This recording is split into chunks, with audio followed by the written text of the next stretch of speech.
Iran is a huge wild card as we look towards the presidential election. Any number of scenarios, from a diplomatic breakthrough to a possible Israeli preemptive strike, could turn this election on its head. Defense Secretary Leon Panetta joining the debate, saying the U.S. is prepared to stop Iran from getting an atomic bomb if diplomacy fails. We are prepared for any contingency in that part of the world. But our hope is that these matters can be resolved diplomatically. So is there an October surprise waiting to pop up? Bringing in our political panel now, Doug Schoen. He's a Fox News contributor, and Ford O'Connell, chairman of Civic Forum PAC and former outreach director for John McCain for president. Good to see both of you. Thank you. Good to see you, Arthel. All right, Ford, I'm going to go with you first on this one. Do you think that, first of all, do political ramifications have any place in decision-making regarding a potential military action in Iran? I don't know. I hope they don't, but I think they could. Look, right now, the battle for the White House is all about jobs and the economy. But, depending on what happens or what transpires over the next couple of months, Iran could certainly creep into the election issue mode. And the question is depending on what happens, if there's a preemptive strike or Iran gets closer to accruing nuclear weapon capability, the question is President Obama's leadership will likely come into question. And, it could be a real opening for Mitt Romney. So obviously sanctions are preferable and diplomacy is the right move thus far, but the White House is certainly worried. Doug, how do you see it?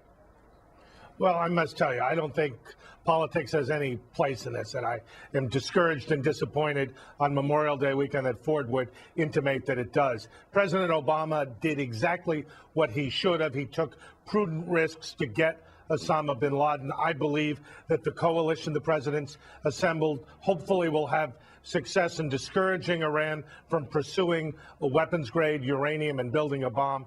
But bottom line, I don't think this president, or for that matter, any president, is going to let politics intrude into this kind of a decision. Doug, I totally agree with you that it shouldn't. I'm just saying sometimes the calculations may come. Maybe you push a little bit harder on the sanctions. Maybe you ease up a little bit. Look, John McCain was on Fox News Sunday. Regardless of your political affiliation, we recognize that he is somebody who understands this issue, and basically said President Obama has been weak on Iran. And we know that this could come into the general election calculation depending on what transpires. I agree with you that it should not be part of the equation, but it may be. That's just the reality of it. Well, it discourages me to hear you say that. And while President Obama is fair game, you can criticize his policies. I think in the wake of such a so-called October surprise, bottom line, all Americans, regardless of party, would and should pull together to stand up for America and put politics by the wayside. Well, Doug, let me jump in here because, of course, we know that I think everybody would agree that President Obama will not make any decisions that as grave as potential military action against Iran based on any politics. And also, in fairness to what Ford is saying, I don't think Ford was saying that the president would do so. We're simply saying for, as hypotheticals, if there were to have any sort of military action taking place before the November election, you know how this goes, Doug. People are going to point the political fingers, no matter how much the president cares what they say or not in terms of the political ramifications. With all due respect, Arthel, we had a situation in 1962 where we had the Cuban Missile Crisis. It was in the midst of October. There was grave risk to our nation and to our well-being. Nobody pointed the political finger during that controversy, nor should they have. And in 1980, the hostages were still being held in Tehran, and the American people decided, on the basis of a good debate, that Ronald Reagan should be elected president. But nowhere was politics entered into the equation, and I very much hope it doesn't happen this year, regardless of what happens. Well said, Doug, I do agree with you. I hope it does not happen this year, but we both know that in 1980, it was a big factor on the minds of voters. And we all know that when this gets in such a tightly contested contest like what we're going to see, everything gets scrutinized, and you know that, Doug. You're a pollster. I'm with you, and I hope you're right. Hey, guys, particularly on Memorial Day. Bringing it back to the home front, at the end of the day, Joe, wouldn't you say that still the economy and jobs is really what is on the minds of the folks here at home?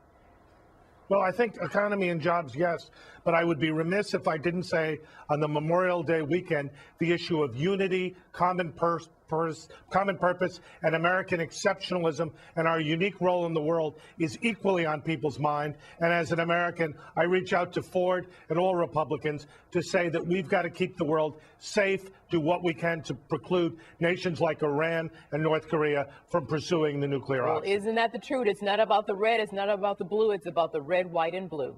Doug, I agree Well with said. you, my friend. You're absolutely right. And God bless everyone who was sacrificed, in service of this great country, the greatest country on the face of the earth. Okay. Ford, I couldn't agree more.